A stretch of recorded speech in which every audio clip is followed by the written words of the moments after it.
Given g of x equals sine x plus cosine of x, calculate the first, second, third, fourth, and 1,000th derivatives. Well, if we're going to calculate the 1,000th derivative, there better be a pattern. So let's start and look and see if we can figure out that pattern. Let's start by looking at the first derivative, g prime of x. The derivative of sine of x is cosine of x, and then the derivative of cosine of x is negative sine of x. So the first derivative is going to be cosine x minus sine of x. To find the second derivative, we can differentiate this.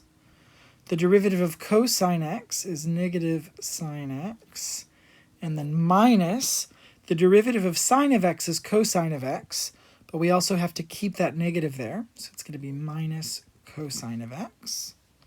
All right. Let's look at the third derivative. To get that, we differentiate the second derivative. The derivative of sine is cosine, but we've got that negative out front, so this is going to be negative cosine x.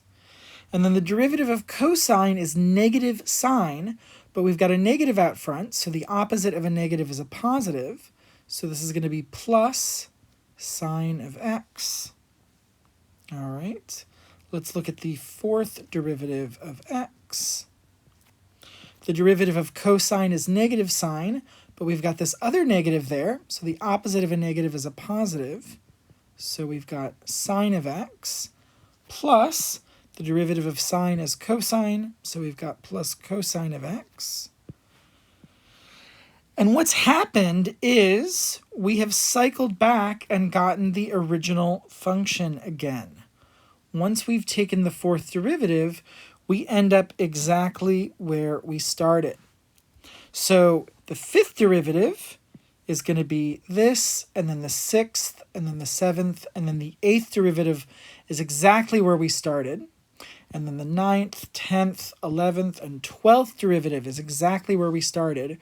So anytime we're looking at a multiple of 4, as far as how many derivatives we've taken, we are exactly back where we started.